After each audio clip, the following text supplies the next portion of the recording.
And I'll do my spiel here. Here we go. Welcome to CIU 10's online instruction series. During the session, you will explore the iSearch paper and begin the writing process. I'm Mike Baker. Renee and Diane are also joining us today from IU 10. Before we begin, please make sure that your microphone is muted. We do have a little bit smaller group today, so we may be able to use those efficiently as we progress through here. Diane and Renee will be monitoring the chat window. So in addition to your comments about how horrifying I am, they will also look for relevant questions about what we are learning today. After this 45-minute session, we'll have about 15 minutes for question and answer. You can certainly use your microphone then or continue to use chat. This session is being recorded. The recorded version will be available shortly after the session. You can access that recorded version from the same page you used to join us today. Next week, we are offering 3 sessions beginning Tuesday, April 7th and continuing Wednesday and Thursday. Also, don't forget our virtual office hours, 30 minutes twice daily, first at 9 a.m. and again at 3 p.m. All of the event details are on the site that you used to join us today. Finally, this session does have a hard stop time. If you have any questions after the session is over, please feel free to email me. My address is really easy to remember. It's just mbaker@ciu10.org. And with all that out of the way, let's get started.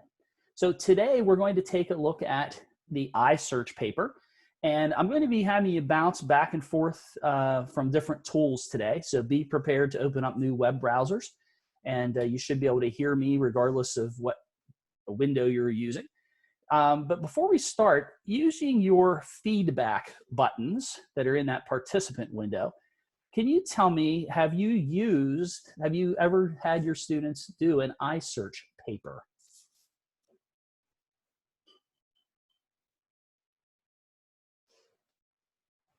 Okay, mostly no's coming in, and that's probably why you're here. That makes sense. So this is something that I used to do quite a bit when I was in the English classroom. And the thing about it is it really lends itself very well to what we're in right now, this online situation, because it's more about the work that they do. I have a college professor that always said, it's the process, not the product. We learn by the process. And that's what the iSearch is all about. It's not a formal research paper. And I will show you an example here as we go through today's workshop. So this to me, if you've never done it before, when you see what it is and how it works and the way the students do all that heavy lifting, I think it's something you'll see fits in very nicely to this virtual classroom idea. So today, obviously, since most of you haven't done this before, I want you to be able to understand what the iSearch paper is and how it differs from research papers. And we're going to start one today. I'm not actually going to have you write the paper, but I will have you do some of the planning that goes into it and do some of the research. So all of the resources, pretty much everything that I'm using today comes from readwritethink.org. Perhaps Diane or Renee could type that into the chat box because then you'll have a link to it.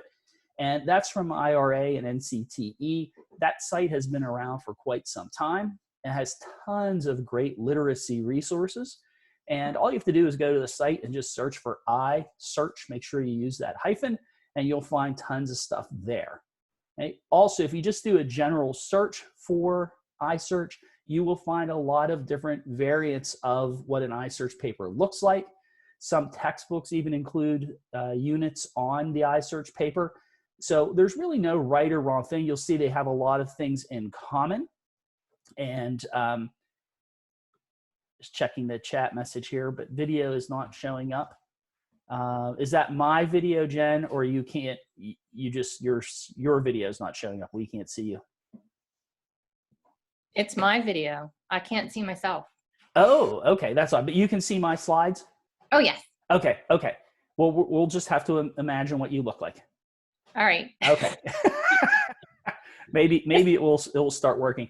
Probably not to bother you, but this won't happen when I try to Zoom my class tomorrow, will it? Well, what you'll want to do is check your camera settings, and sometimes just a restart will fix it. Okay. Everybody's doing so many video conferencing You know, and it's not just Zoom. Some people switch back and forth between Zoom and Hangouts, and maybe you use your webcam to talk to people and with other apps. And sometimes the cameras just get confused. So Okay, a thank you. restart of your computer could fix it. Okay, yeah, no problem. I just want to make sure you could see what I have. So Jen, I would definitely, I'm sorry, Mike, I would definitely, though, we definitely try it out with a friend or just give one of us a call and try it out just to make certain. Okay. There's nothing worse than getting in the midst of it and they're like, oh, so we could even try it at the end if you like. absolutely. Okay. Oh, and there's the potato. Okay, thank you. Yeah. What do you mean? What? A potato? What? Okay. So to close this slide up, you will find other ideas, other ways to set up the iSearch paper. All of it's okay. It's all based on the same research, which I believe was done in the late 90s.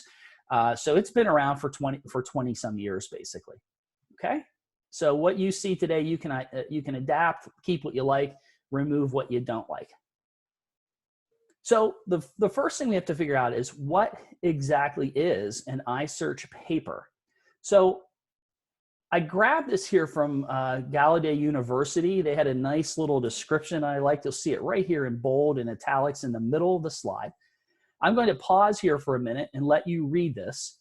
And I would like you to identify 4 important words from the passage. And I'm going to have you share those words with us in a moment using Mentimeter. But go ahead and read. I'll shut up. Pick 4 words that really jump out that you feel are important. If you need to write them down, if you have a bad memory, you could write them down.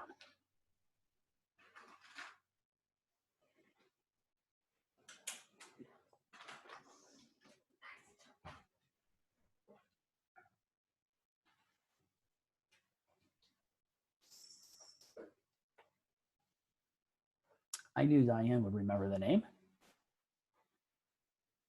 And I think he published that paper in '98, I believe, somewhere around that time frame.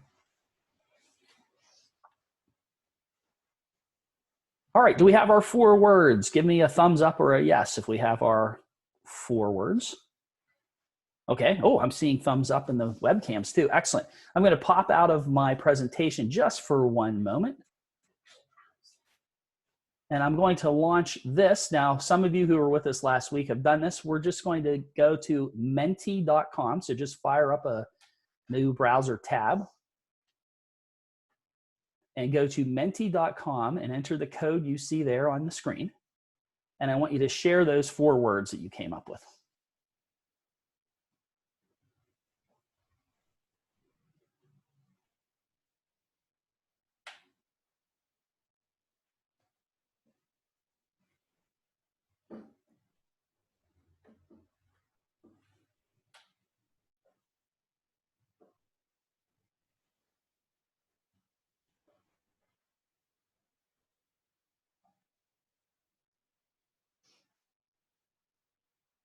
So Mary is saying she doesn't know how to open another window. You can do, usually, I don't know what kind of device you have, but on a PC, it would be Control N in your browser is usually a new window, or Control T for a new tab. Jen, you want to see the paragraph again? Switch over like this for just a moment. Now I lost your screen. I'm just having a bad day. Oh, okay. I don't know what I hit. I think my screen, I'm still sharing, so. I know. I hit some buttons at the top of where it lists all the participants, and now. Oh, okay. Sorry. Yeah, are you using a PC? Using my Mac. A Mac? Okay. Do Command Tab, and you'll see the Zoom icon and switch back to Zoom, and then my screen should pop up.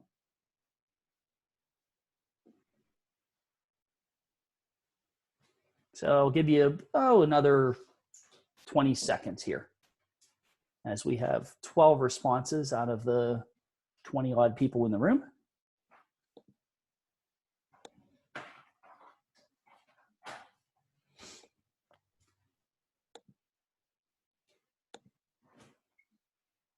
About 10 seconds.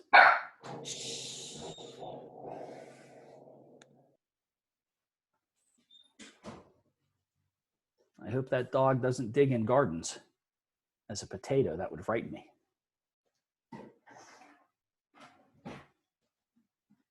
Okay, I'll allow you to continue to enter some of these words if you didn't get a chance yet. But unsurprisingly, personal is the biggest word, which means it was the most frequently submitted word. So if we look back at that description, it's a personal research paper. So instead of us assigning them something, there's some choice involved, and we're going to talk about that in a moment. Oh, less formal, love it. Important. To whom is it important? You could use the chat or your microphone. But with that word important, how do you take that? Jen says it's important to the writer. Yeah, that's rolling in now. Everybody gets it. So the idea is to make the writing, the topic, something that is important to the person who is writing it. Okay, again, I think choice is going to come into play here. I'll give you a real world example of how this worked. One year, I taught summer school, and I had probably about 5, probably third year seniors there. And part of the requirement was to do a research paper. But I knew if I did a traditional research paper with them, especially given the time constraints in a 2-week summer school session, we really couldn't devote much more than maybe a day and a half of time to do the research paper. So I thought, and I got permission from the principal and said, can I swap out the traditional research paper and do an iSearch paper? The work I got from the students, because they were able to choose what they wanted to do, it was phenomenal. It was probably some of the best research I've ever seen, regardless of the level of course I was teaching. And these were those kids that typically don't really get too involved in writing a research paper or get excited about it. One of the best ones was actually a paper he wanted to know, was Tupac Shakur actually dead? Because there are all those rumors that he's not dead, and that was all a cover up for something. So, and this was before he performed as a hologram in all kinds of places. So, and it was a phenomenal paper. It was one of the best things I ever saw from any of my students. So yeah, we make it personal. It is less formal. So it's almost like telling a story, and we can see that the word story is there. So a lot of the paper is telling the story of the search. The idea is that they're going to reflect upon the research process. Again, it's the process, not the product. I'm going to switch back now to my presentation. Any questions at all? That little paragraph, I think, really does a nice job summarizing what an iSearch paper is all about. Seeing no questions, I'm going to move forward. Remember, you can always use your feedback buttons if you need me to speed up or go slower. If you have a question, you can raise your hand or use the chat. Okay, so I'm going to give you a broad overview of what the process is, and then we're going to start that process together today. So first step, and you see it's just, I boiled it down to 4 steps. Choose a question.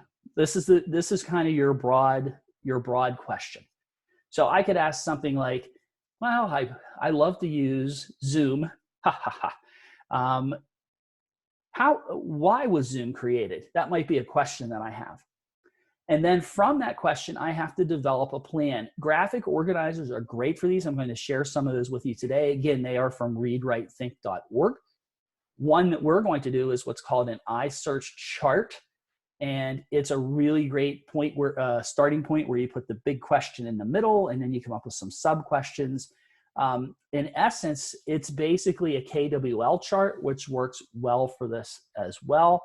So what do you know? What do you want to know? And then the L column of that, we would do as we do the research, what we've learned. Because part of this is, and you see in step 3, as you begin that search, you document and reflect on the way. So even the dud sources that we go to, we record those. We make note of those. I went here, it didn't work, the information was terrible, or it was biased, or whatever it is that they felt about that information. So right now, all the public libraries are closed, right? So they can't go to their school, they can't go to a public library. That's the other reason that the iSearch popped into my head, because iSearch, although it wasn't entirely based on online research, it was one of those first models to embrace the idea of searching online. So it really was it's a modern version of a research paper, realizing that a lot of the research can be done online. Now that's all we can really do. I was a big nerd when I was a young spud, and I had encyclopedias at my house. Our students do not have encyclopedias. The encyclopedia they use is the internet. So we log all those sources. Now, I mentioned these age appropriate. I'll show you some of these different formats for the record keeping documents. Some are a little more advanced. Some are very simple. I'm going to show you a trick that you can use if you're a Google school, that you can use Google Docs to do a little bit of this logging. And then finally, we get to the point where we are writing the paper, and we'll take a look at that. We won't do that today, don't worry. Maybe if we have time, we'll write a paper. Okay, so let's break it down. So step one, we're going to choose a question. So I'm going to pop back into Mentimeter again, and I'm asking you just a simple question. Why is choice so important? I want you to explain to me why choice is important. I'm going to advance my slide. And now, if you went away from the Menti page, just head back. It's the same code. And you should now see the second question. Tell me, why is student choice important? And remember, I am a potato, so please keep it simple.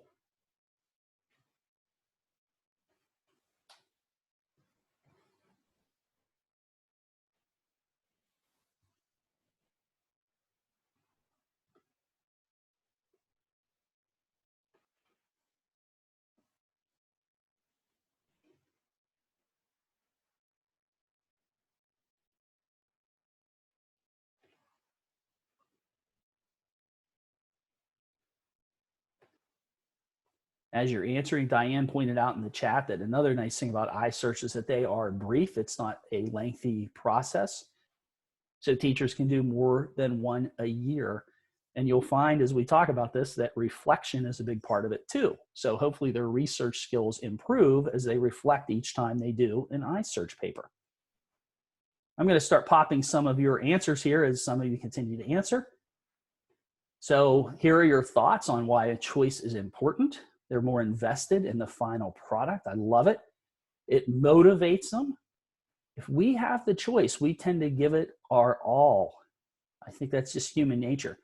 Keeps their interest, keeps motivation high, invested in the work. I love it.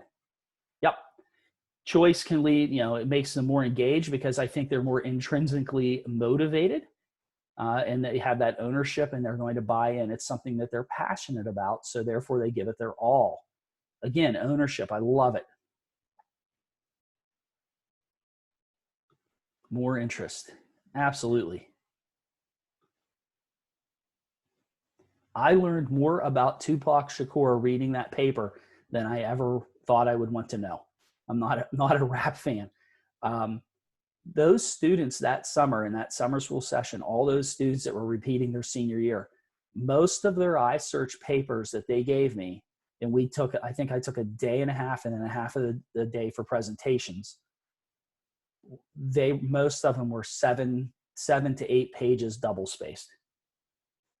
Kids that probably would struggle to write a paragraph. It made such a difference in what they were doing, what they gave me. Great answers, everyone. They're more likely to do a better job and learn more if they're invested in the topic, for sure. Okay.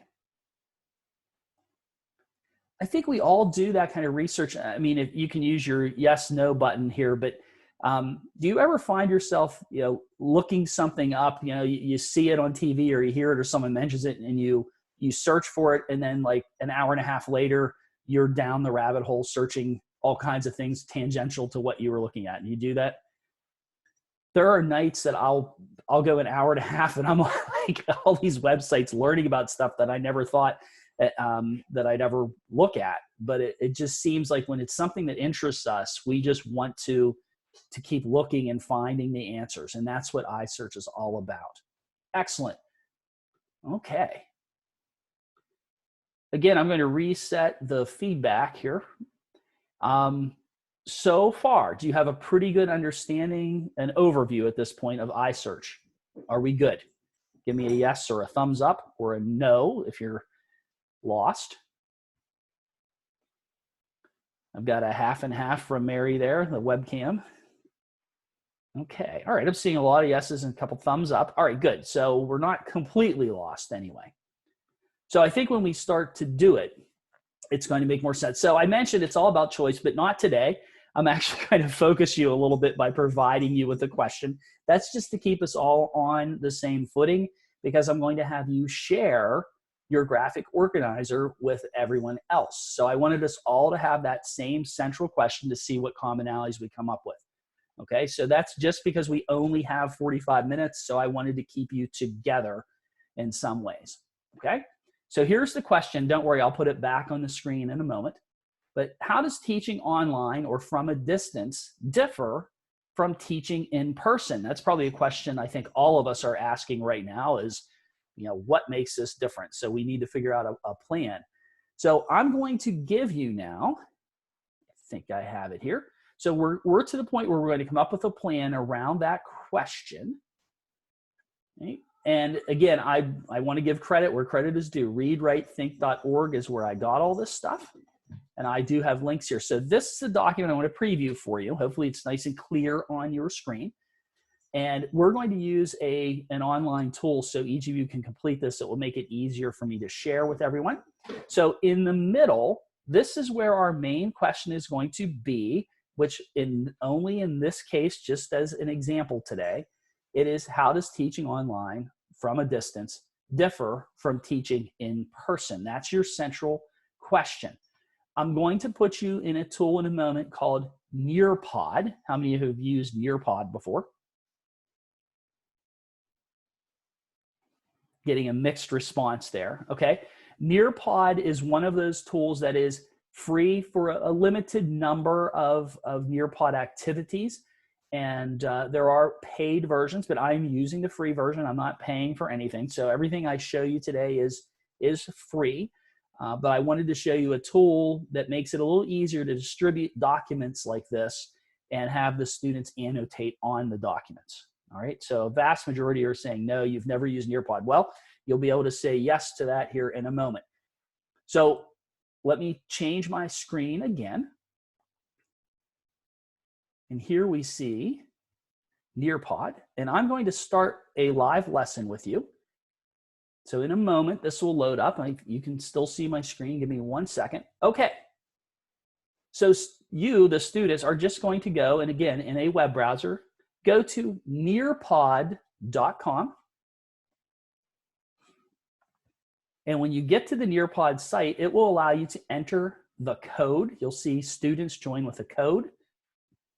And you'll just put in that code that you see on the screen. It will ask you for a name. Please use your name.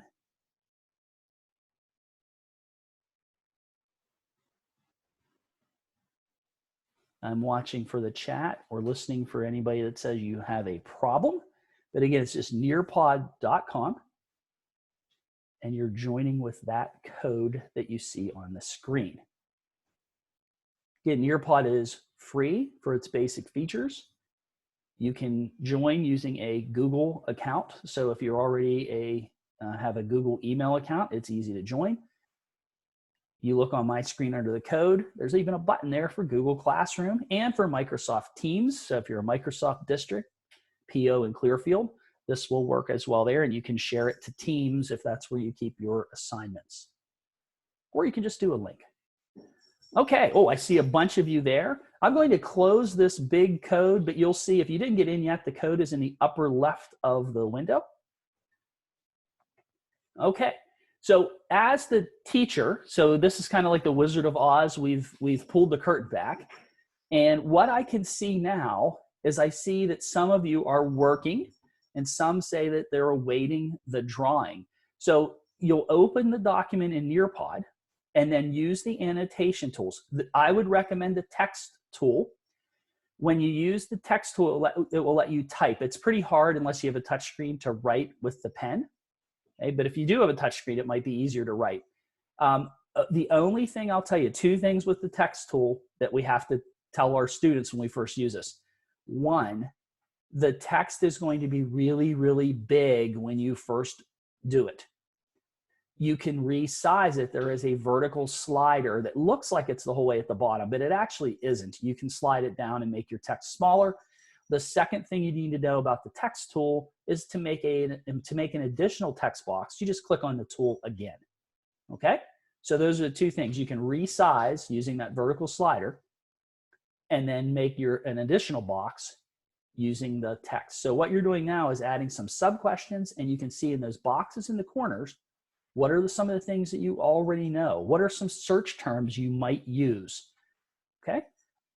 I am going to stay in my potato hole here for about, I'll give you about 4 minutes or so. Okay?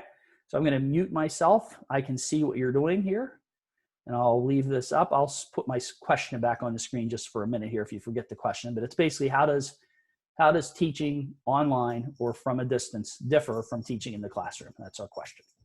That goes in the middle.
Nikki, I disagree. I think the pickle is a funnier character.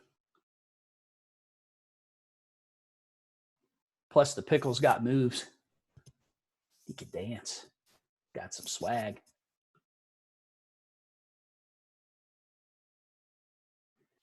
To make the text smaller, when the text box is active, you'll see a vertical slider.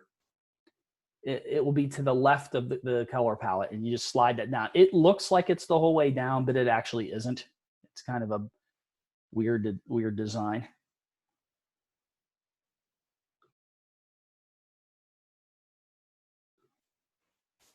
Just about one more minute. I don't think you'll get it done, but it's just to get an idea of the kinds of things. I can see lots of questions and details showing up, and then I'll show you what some of your peers have made.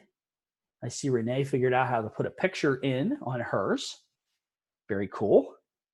It is not a picture of a pickle, though, so I'm kind of disappointed.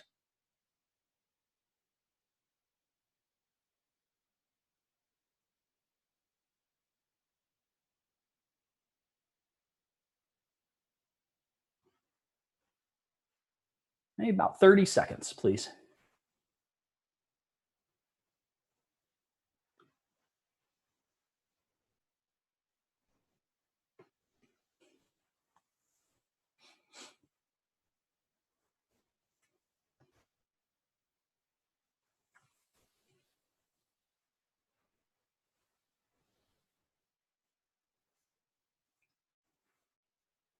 Okay, you can continue to work. It won't really hurt anything, but I'm going to show you a couple of these.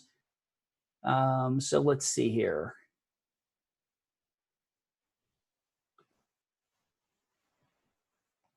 So what I'm doing right now, if you take a look at my screen, I can preview things, but it will tell me if they're if they aren't submitted. So see, Jamie's is on the screen right now. It hasn't been submitted yet, so it says in progress, but I can still see what's going on there. But if I look at one like Jen's that has been submitted, I can hit share.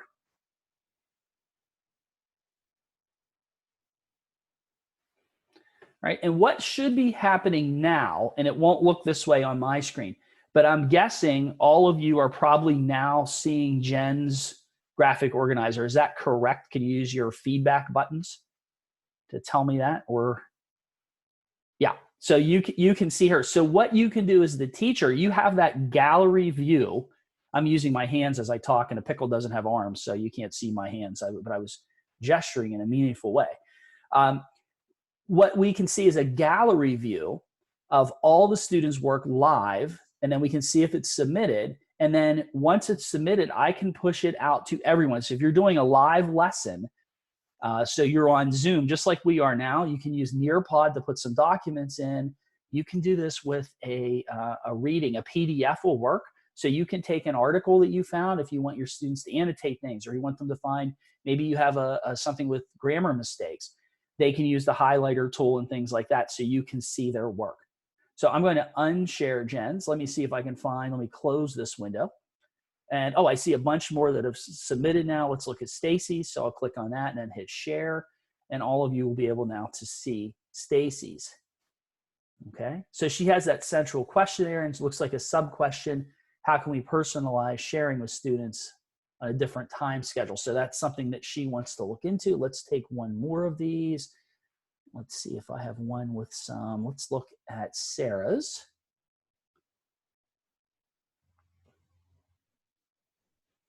Okay, so Sarah has answered some of the questions like, why does it matter to me? How might knowing these answers to the questions help me in life? It will help me be more prepared to take on this task. Okay. And she already knows there's a lot of uncertainty about the topic. There sure is, because we were all thrown into, I forgot to hit the share button, but there we go. So now you can see Sarah's. Okay. So today is not about Nearpod, but Nearpod for what I needed you to do was the best tool. So part of what we're doing here as we go down this journey, this online teaching thing, is we have to learn these new tools and figure out how we can use these to make it as much like a regular classroom as possible. So this, in my mind, is if I had a graphic organizer and I wanted them to fill it out and I wanted to see what they did, Nearpod is the easiest way for me to do that. Okay? Mike, Jenny has Yes. a question. How do they make the text smaller? So I don't know if I can show you. Let me see if it will let me bring one up. Because I'm not a student, I can't open it. But when the text box is active, Oh, she got it. She okay, got it. yeah, She you said. just slide. It's a vertical slider. It is a little weird, and you don't have to highlight the text. It all changes to the same size. Yeah. Okay. All right. Excellent job, everybody. That worked flawlessly. Okay. It really, really worked very, very well. So that might be a tool that you can explore if it's something that you want to see more on. That in a couple weeks, we already have things planned for next week, maybe the week after.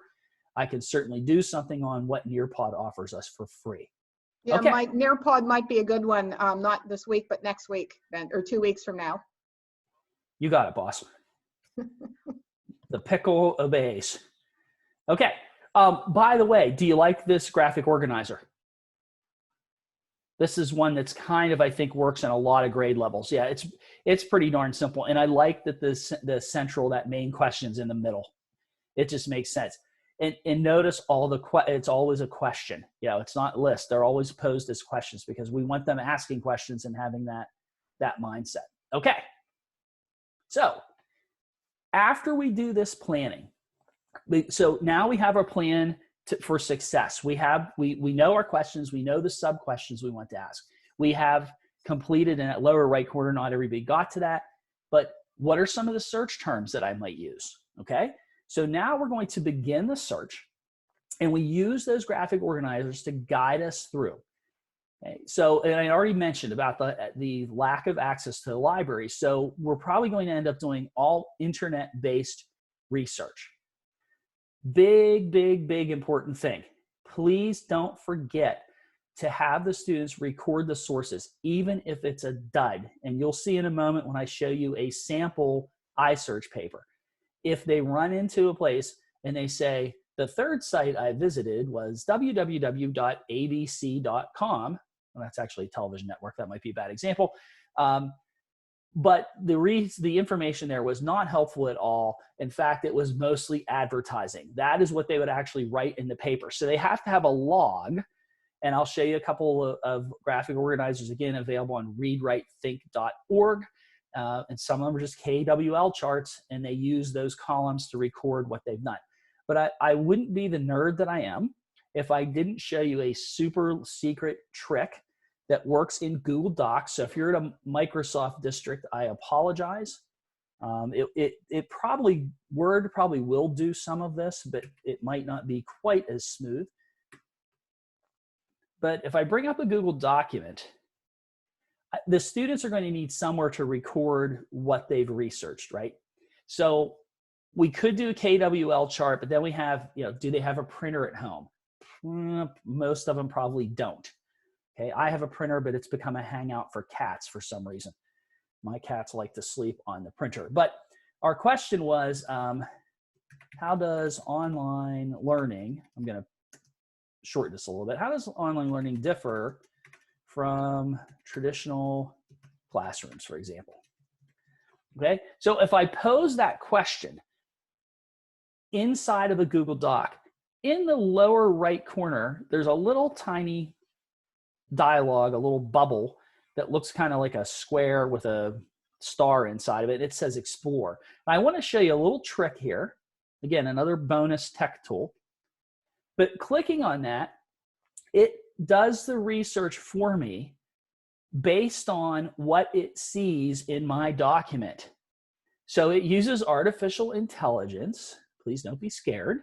And you can see that it has found topics. Think e-learning and classroom are some of the topics that it guessed based on what I wrote. And here I see the related research. Watch what happens here. So I have a little snippet about what's here and the website. So I'll click on that and watch. A new tab is going to open and take me directly to that source, which I can then read. Okay. So I'm doing my iSearch paper. I read this, and so it's top5onlinecolleges.org. So let me return to my document. Notice the panel on the right is still there. The first site was top 5.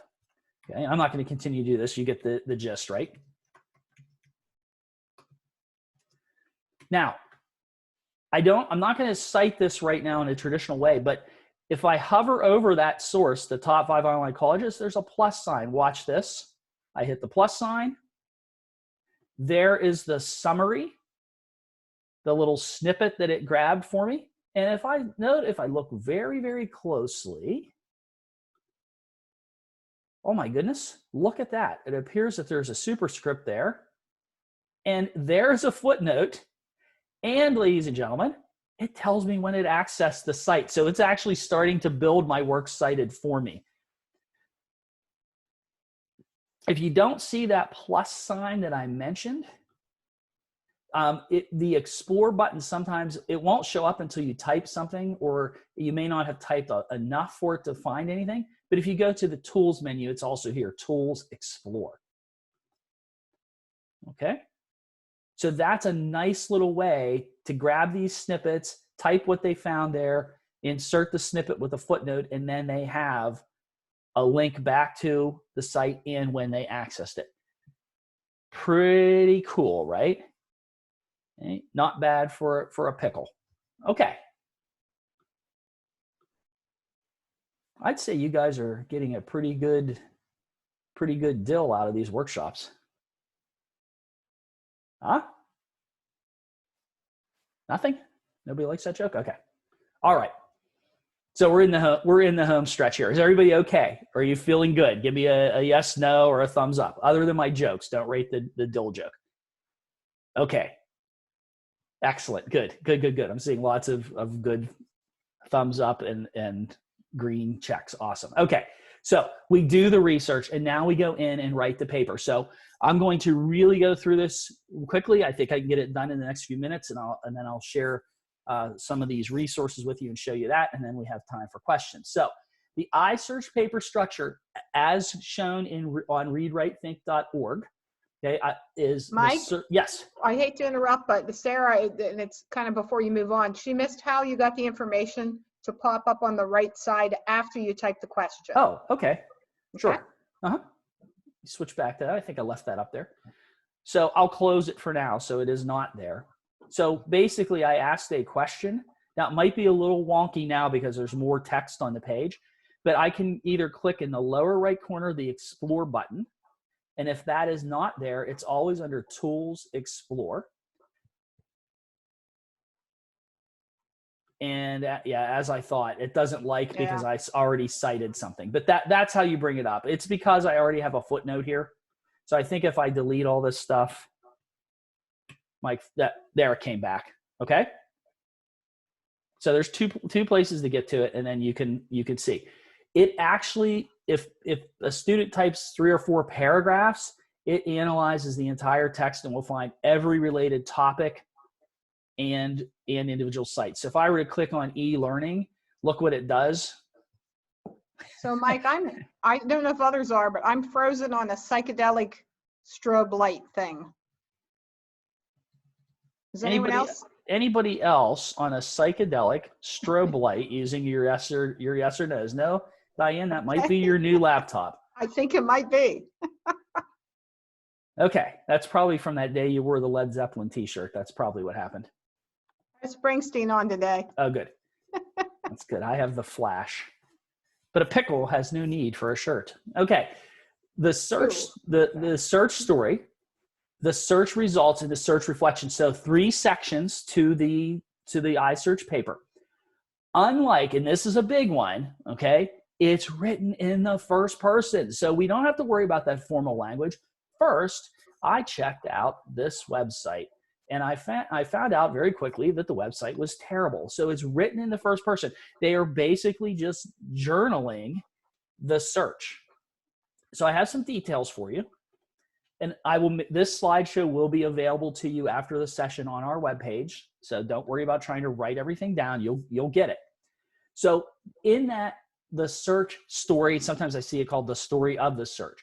Why was the question important to you? So basically and of course, the writer's still going to get the reader's interest and do all those things we'd expect. But why was it important? What did you already know? What did you want to learn? And then you go in through, and it's just chronological. You notice me I kept saying, first I did this. The next site I visited was this. My third site was a real winner. Okay? So, and then they kind of detail the big takeaways. During the research, I found out that Tupac Shakur actually is dead. Okay. Then they move into the search results where they describe in detail why they came to that conclusion. So this is where they're supporting things and they're citing the specific details. Depending on the grade level, okay, in a middle school, high school, you probably want them to do parenthetical, the citations, the references there, and do a works cited. When you're starting out or you have younger kids, I wouldn't worry too much about that. Because we're teaching them a good practice by journaling, logging where they got everything. Okay, so, but we have to have that discussion obviously on plagiarism. That's why we cite things. So you have to make that determination. And maybe it's something you have them do and it's not part of the rubric because it's not something that's important. Those of you who have taught research papers before, and I'm sure, all of us we've all written them. I know that because we couldn't be in the positions we're in without having written them. The works cited and how we give credit is the most confusing thing for our students. It's just the hardest thing to teach.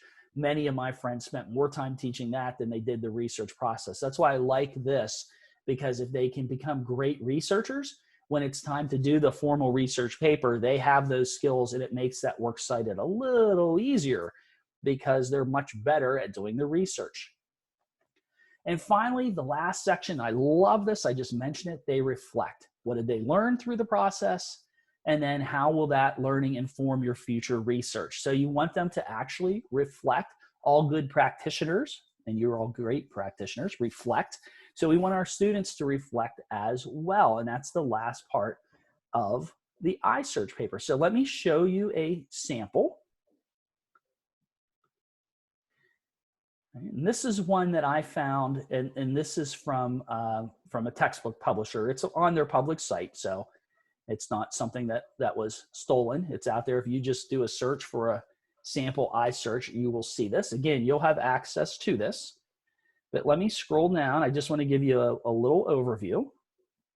Okay, and in this example, still has a heading and has a title, but you can see here the subheadings, the story of my search, explaining a cup that was made by his grandmother. This is why it was important to this writer.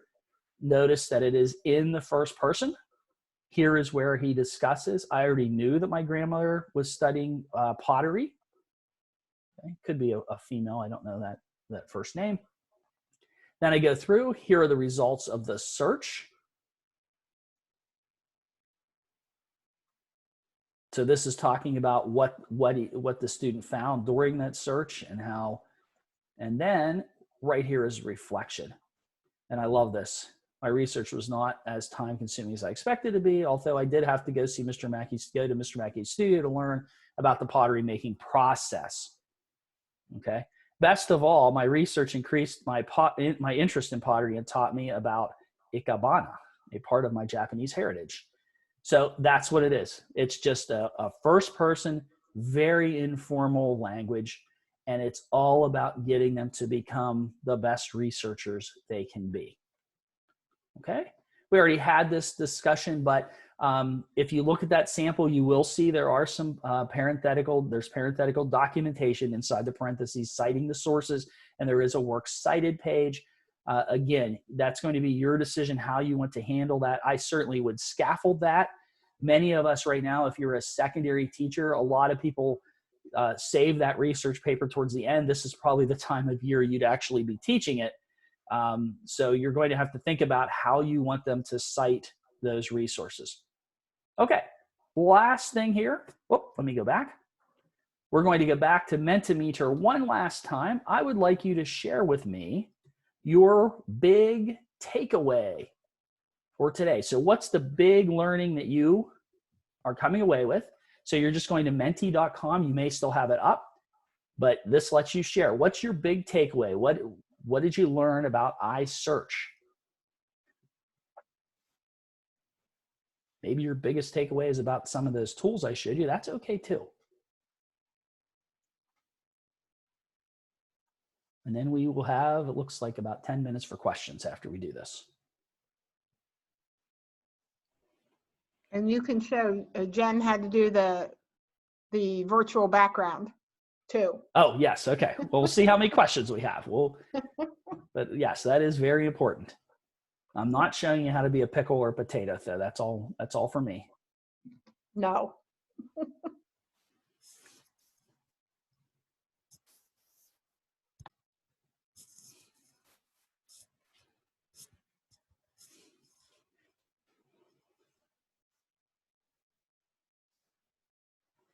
And all of you should be able to see these responses. I won't read them to you.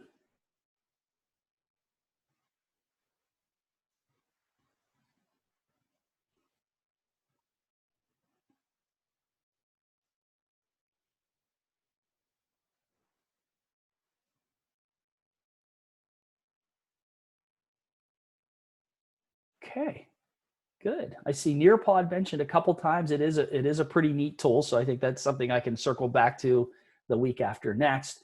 But I'm seeing a lot of good things about the iSearch paper too.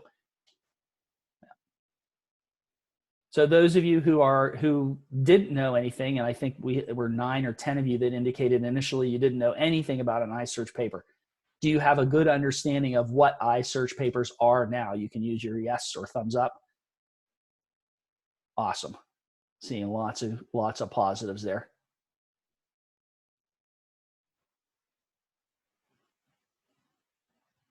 Stacy, I'm not afraid of Diane. She can't leave her house, so the physical intimidation factor is going. She said she was going to kick me the other night by text, and I said, "How are you going to do that? You're not allowed to leave your house." So Sean says, yet. Smart man, Sean.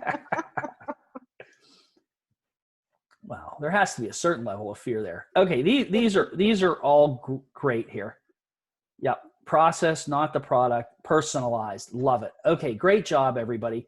So last thing to show you, and then I can certainly show you how to do the fun backgrounds. And if you want to know how to be a pickle, I will tell you that too, because I think your students would really enjoy that as well.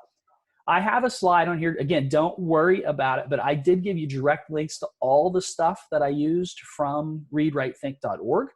So you have direct links to those different things. And I included the grade levels for the different organizers.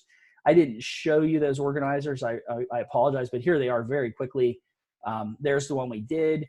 Here is a simple table for them to log the progress they made in the inquiry process today. Includes the new questions, things like that. And then, of course, there's a kind of a blank version of that, traditional KWL. Right? And here's KWL with an S as well, if they still want to learn after they learn the new stuff. These would be those follow-up questions. So all of that is there for you on the slides. But again, you can just go to readwritethink.org. There is a strategy guide, which I also linked, which is basically a big lesson plan with all kinds of links to other sites. So great place to go. Okay.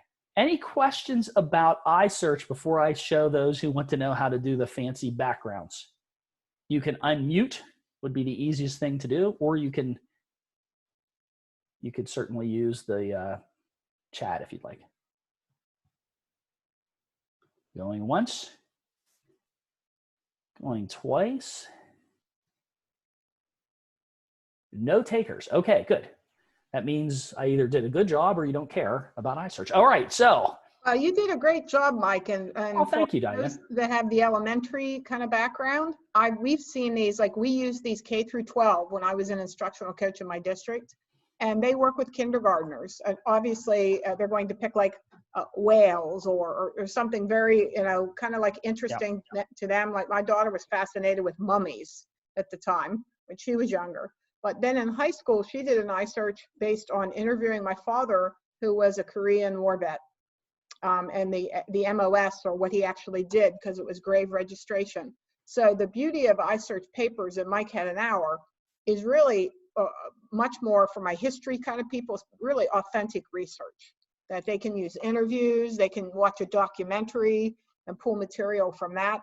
So obviously Mike's showing you the online and the research that they would search out for materials, but they can really be, folks, 2 pages in length, plus your source cited page. So they can go longer, but it really, really is a great writing tool if you wanted to give a project-based assignment to kids.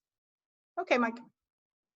Hey, there's a question there from Jen about does Google pull authentic what, Jen? Give me a little more detail. I think, when my students do research papers, a lot of times I tell them to stay away from Wikipedia and things like that. It typically doesn't get Wikipedia. Good. Okay. Every once in a while, if it's something that the Wikipedia page, like, I'm a Beatles fan. So if I started writing about the Beatles, it may give me that, just because that's not a page that gets changed a whole lot and it's pretty accurate. But yeah, current event stuff and things and research for educators, it's not going to take them to Wikipedia. I didn't see Wikipedia in those hits at all. All right. So people want to see how they can do the background. So I'm going to show you that. Now, you won't be able to see the first part of this just because of the way Zoom works. So right now you should still be seeing my entire screen. I'm kind of out of the presentation. Let me minimize that so it's not distracting. Okay. So basically now you're just kind of seeing my desktop. All right, so here's how you get the webcam to show show a virtual background. To the right of the video camera icon, you should have an arrow that is pointing down. That's what I can't show you right now. But when we click on that, we're going to choose video settings, which should be the bottom. And I think you can see this window, correct? So do you see the pickle? Yes. Give me a thumbs up there. Or yeah, Diane says yes. Okay, good. Okay, so someone's lost. So Kelly, go down to in your Zoom toolbar. There's a picture of a camera, and click the bottom. There's a downward facing arrowhead. You're going to click there and choose video settings, and that should open a window that looks similar to this. Now I'm using a Macintosh, so if you're not using a Mac, it may look a little different. And if you have a Chromebook, I honestly don't know what it will do there. Okay, so there are really a couple things that you have to do to enable the virtual background. And you'll see that's a menu down here. But we start on video. Make sure that your camera, enable the HD mode on your camera. That's the first step. Okay? And if you want to switch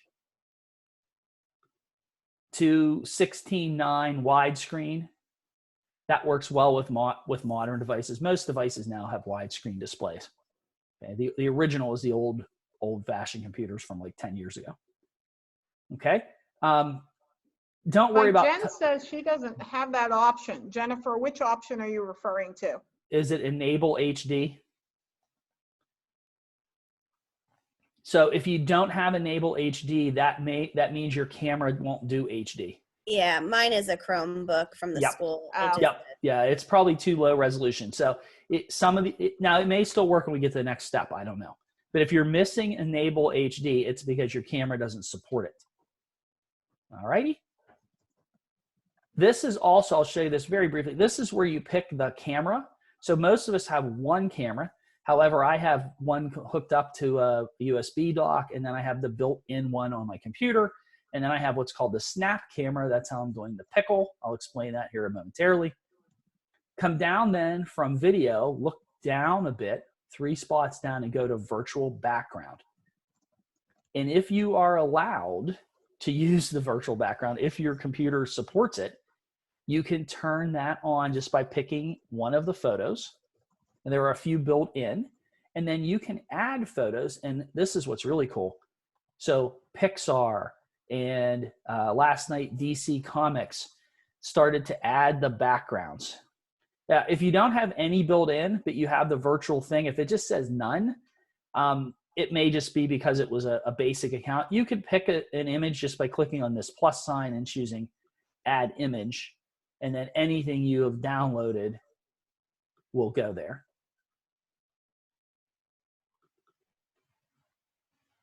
So I could go in and pick any of these different pictures and use them. Okay.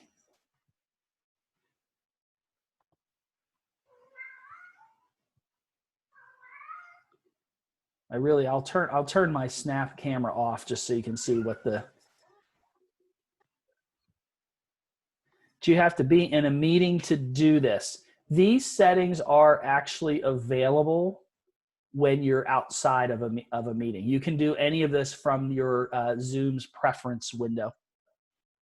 Okay, so now here I can turn on one of my virtual backgrounds because I turned the snap camera off. This is a photo I took at Disney World at Galaxy's Edge. Here's one I took at the Alamo a few weeks right before no one was allowed to go anywhere. I was in lovely San Antonio. I did not buy boots, spurs, or chaps because a pickle doesn't wear those things. Okay, some of them are motion, so you can get a little video clips. This one has some rolling waves. Okay, yeah, Chromebooks may not do it, Stacy. That's a good possibility. Okay, if you want to do the pickle, and we're right at 11:30, but I'll tell you what it is. The pickle comes from, it's actually Snapchat. It's called Snap Camera. It's an app that runs only on PC and Mac, so Chromebooks can't play with that either. But what you'll do is you turn on, you download it, install it. You do not have to have a Snapchat account. But then in Zoom, in those video settings, remember where I showed you the cameras? Then you will, once it's installed, you'll have an option for the Snap Camera. And now I'm a pickle on the beach. Oh, it doesn't like that as much because of the virtual background. Okay, so when I'm using the Snap Camera, I'm going to turn off that and just get back to the pickle juice that I'm in right now. Okay, and then inside of that, what Snap Camera looks like is this. So let me close this. I know we're hanging on past 11:30, but if you're still here, you're probably interested in this. So now that I'm using the Snap Camera in Zoom, you can see my pickle, but here's where I can go back and I can quickly become the potato again, or I could be a baby. I'm so youthful. All right, but there's all the kinds of things, and Renee likes giraffes, so earlier we found out that if I search for giraffe, I can make myself various different kinds of giraffe. This one's kind of freaky. So now I am a talking giraffe. So that's all. It's called Snap Camera, free download. Don't have to sign into Snapchat. I do not have a Snapchat account. Mike, it's just so Terry wants to know, she says she clicked, I have a green screen just to see what it will do, and now it won't let me unclick it. How can I turn that off? I don't know. That's an excellent question. I'm not sure. Let's see here. Now I'm kind of afraid to see if I do it, what will happen. Let's go back to my video settings. Virtual background. I have a green screen.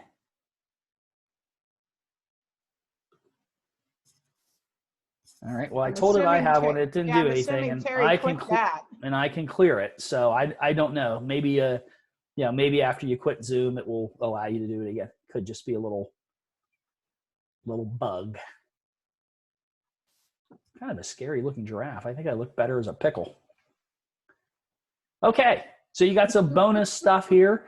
Now you can entertain your students and amaze your friends. Yes, I mostly, and I will be using some of these at our meeting at 2:00 just to annoy everybody. Oh my gosh. Oh yeah, absolutely. I think I have to start with the potato. They actually have some work from home ones. I love this one too. The googly eyes.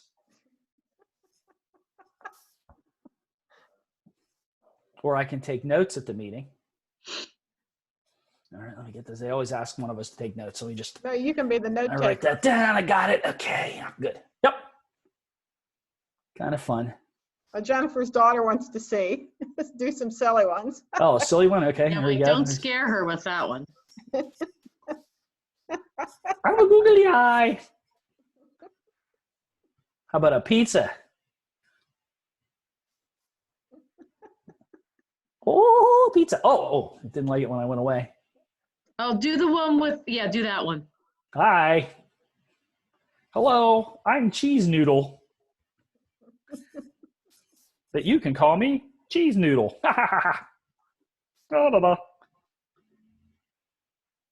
And the pickle is back. I think the pickle's my favorite. All right. Well, that's it. I'll stop recording now. This will be an interesting end to the video. Folks. But yeah, we're all zoomed out. Take care, everyone, and thanks for coming. Let us know if you need anything. And again, the archive will be up later today. Bye-bye. Thanks.